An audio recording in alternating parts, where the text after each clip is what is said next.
Tinapay. Ha? Taktak na ako tinapay. Hello guys! 1, 2, 3, go! Hello! 1, 2, 3, go! Hello guys! Ito po yung aming binili kanina. Sa halagang 2,000 pesos lang. Ito lang. Tapos may ganito pa. Oo. Diyos! Wow, baka Tada! mabasag. Baka mabasag. Ito yung lagi kong binibili. Bye. Tapos, ini may party burger. Wow! Tapos may kay ate ni po. Kay ate ni po. Opo. Ano po yan? Energy. Lagi Tapos sa umaga. may maido kasi kami. May maido kami. Tapos may asukal. Asukal. Wow! Sugar. Asan yung Sugar. milk mo? Asan yung milk mo? Ito yung mga sabon-sabon. Siyempre ang milk ni Ella, Birch Tree. Ako may tinapay. Iba-iba. And May violet. puro mga biscuit, mga pang merienda nila at baon. Kada ko Ito, naiingit daw siya lagi sa mga klase niya kasi may ganito. Kaya nung nag-grocery kami kanina, ayan, dalawa yung dinampot. Iba-ibang flavor. And, wala na! Tapos na! And meron din tayo itong mga pang shampoo, ganyan. Tapos Everything. may sabon po ako. Hello. Ayan, ilagay na natin dyan yung ating pagkain. Tapos ini. And downy, meron tayong downy. Yung dalawang bata lang gumagamit ito, si kuya niya kasi ate, hindi naman kami nagdadowny ng damit. Sila lang mga pampasok. Tapos yung ating sabon, surf ang ginamit namin. Ayan. Talan! Iba-ibang flavor yung binili natin. Ayan, ilan yan? 12 plus 12. Ilan? 24 pieces. Ayun lang. Tapos wala na. Tapos yung shampoo, ang binibili ko na ganito, yung buy one take one na Hana. Mas mura siya and nakabattle na. Ito yung pinakamurang shampoo. Dito na lang tayo. Tsaka hindi yan masyadong ano tawag doon, nakakasama sa hair kapag hindi yung mga sobrang tatapang na shampoo. Ayan.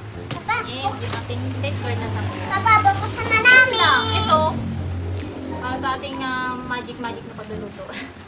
Ayan lang, kaunti lang. 2,000 pesos! Grabe! Buksan na natin. Buti na lang talaga ay hindi na tumama sa amin yung bagyo. Ayan, maganda na ulit ang ating morning. Kaya tuloy na ulit sa ating mga gawain sa labas. Na natin nilagay yung ating damitan. Nakakasira yata ng pagka-aesthetic ng room to So, ayan. And dito na kami hihiga ngayon. Malinis na. Ayun siya. Yung ating cortina guys ay papakita ko sa inyo bukas. Ang ganda nung in-order kong cortina. Hindi cortina. Basta baka nyo lang bukas. Basta may, ay naku, katulad sa amo ko, yayamanin talaga. Grabe pero murang halaga lang. And then yung ating ilaw. Ayan, dami pa ng clip niyan. Paulit-ulit na tayo. And yep, ito na yung ating room. Tapos nilagyan ko na rin ng ating lagayan ng toothbrush. Kanina kasi guys, na ano yung itong phone ko, hindi siya na open dahil daw basa, nag-a-alarm yung iPhone na wet. So hindi siya pwedeng i-charge. So mag-antay daw ako ng ilang oras. So hinayaan ko lang siya, nilagay ko sa bigas ng 3 hours. Tapos ngayon, sinarge ko, okay na, nagbuhay na siya. So ayun, saka lang ako nakapag-vlog. Hindi ko tuloy na ipakita sa inyo yung paglalagay ni Papa Ade nitong gripo, nitong bowl. So, ayan, hindi pa siya pwedeng gamitin dahil kanina lang siya nilagay. So, matigas. Malambot pa yan. Ayan. Kanina nga, dinry ko kasi ilang oras na rin naman. Umihi ako kasi may gumagamit doon sa kabilang banyo. Hala, tumagilid. Buti hindi nabasag. Hindi pa pala siya matigas doon.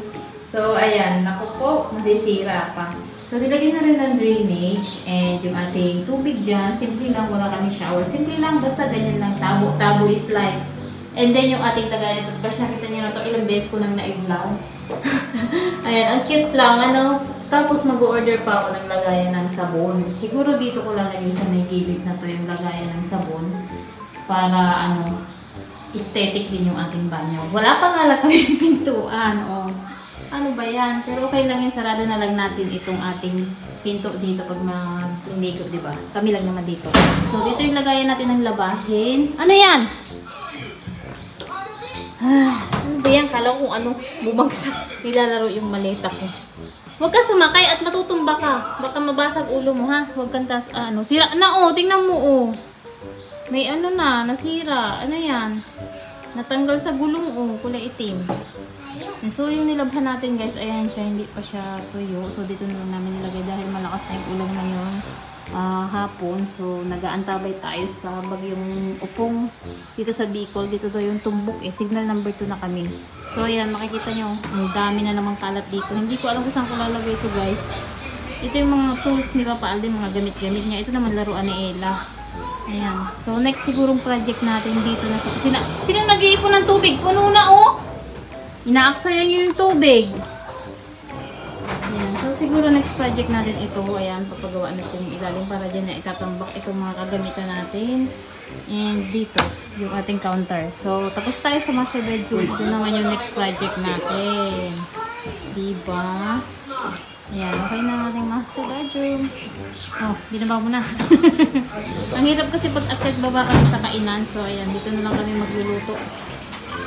At ano, maulan. Hindi natin alam kung hanggang kailan maulan. Ay, naku, bukas lahat ng ilaw ah. Kuryente, kuryente. Oh, ihi na doon. Doon sa isa pang banyo, hindi pa tuyo dito.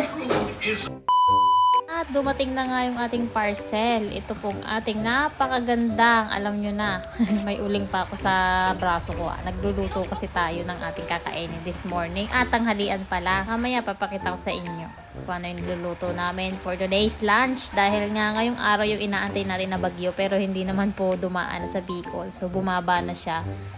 Bali ang tinumbok niya na yung Samar at saka Masbate. So ayan na nga po, dumating na yung ating pinaka-iintay na last touch, yung dadagdag pa ng pagka-aesthetic dito sa ating master bedroom, ang ating blinds. Grabe, ang aesthetic talagang tingnan, no? Hindi na tayo korti-kortina. Wow, level up na siya. Nakita ko nga sa amo ko, tsaka doon sa mga dati ko pang mga naging employer na ganito yung kanilang mga ginagamit na kortina. Tapos napakadaling linisan lang, guys. Punas-punas ko lang yun. Tapos vacuum, ganyan lang. Pagpag. Tapos malinis na, hindi mo na kailangan labhan. Tapos ang aesthetic pang tingnan, pang yayamanin. So, ayan, nakita ko nga to meron sa shopping. Gusto nyo ring umorder, guys. Talagay ko yung link sa comment section.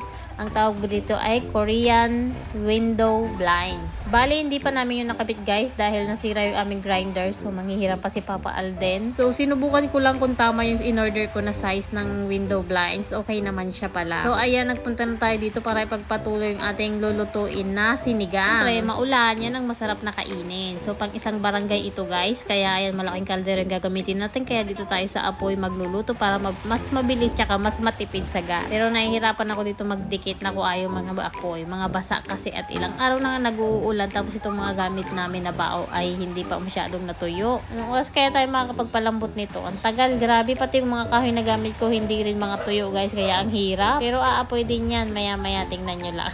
Mas masarap nga daw magluto kapag sa apoy. Kaya ayan, dito tayo nagluluto. Kahit nga yung mga luto-luto sa karinderya, mas masarap talaga kapag sa kahoy mo lulutuin. Dito sa kainan noon, puro kahoy lang talaga. Pero ngayon kasi ang hirap ng maghanap ng panggatong. Tapos magpuputol ka ng mga puno ng kahoy para may panggatong ka. Kaya ayun. Tapos si Papa Alden naman, hindi siya pwede, guys, na sobrang mausok dahil may sinusitis siya. Aatakihin siya ng kanyang sinusitis kapag dito siya nagluluto sa kahoy. Kaya nakagasol lang talaga kami yung mga luto namin sa kainan. Gasol yung gamit namin. Palitan mo na. Ayan. Huwag mo masayang. Hindi mo na ipipalit ang bida. Ano ka lang kung may warranty ka? Warranty, pag ayos lang. Pero ang pagpalit, 7 days. Patay. Kuha ko nga kanina ng mga gulay-gulay si Umboy. Meron nga dun sa palayan nitong kangkong. Tapos yung talong naman yung tanim pa yan nila Ate Helen. Doon sa may katabi nitong kangkungan. Eh di ang binili natin na yung baboy. Tapos yung iba pang gulay like kamatis at saka yung gabi. Alam nyo ba, ang tubig namin dito sa Bicol ay tawag dito, meron siyang chlorine. Kaya ang ginagawa namin, yung mga galon na pinagtanggalan ng toyo, ng suka, hinuhugasan namin yun. Tapos iniimbakan namin ng tubig para sumingaw-singaw yung kanyang amoy chlorine. Minsan nga kapag gusto namin magkape tapos direkta kaming kukuha dito sa gripo, ay naku, hindi mo talaga magugustuhan yung lasa ng pinakuluan na tubig. Kaya ang ginagawa namin, yung inumin namin ay mineral po, bumibili kami. Tapos pag magkakape, yun din yung pinapakulo namin, yung mineral. Kasi nga pag dito ka kumuha, ay hindi mo talaga magugustuhan. Kahit yung pansabaw namin dito, guys, sa kainan, yung ginagawa naming anli soup dito, tsaka yung sabaw ng baka na nilaga, Lahat po yun ay mineral. At ayun na nga guys, hugasan na natin itong karne dahil malapit na ang ating pinapakulong tubig. Ilalagay na natin yan.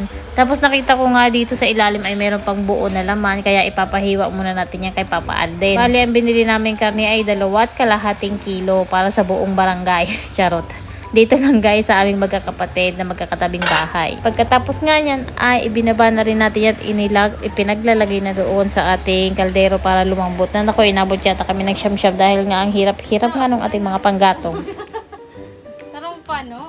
Isang malaking kaldero nga yung nagamit natin. So, ayan, umapoy na rin sa wakas. Si Papa Alden na yung nag-ayos nito, kaya sobrang dami ng apoy. Nilagay niya nung mga kawayan, tapos yung mga pandikit na yung mga used oil. Malakas pala yung apoy ng used oil, kaya ayan, naluto na yung ating siligang. Isang malaking kaldero talaga. Tapos, sobrang daming gulay. Alam niyo yung kulang dito, okra. Wala kaming nakuhang okra. Tapos, sobrang daming kamatis sana. So, ang problema, sobrang mahal ngayon ng kamatis, kaya 2 piraso lang.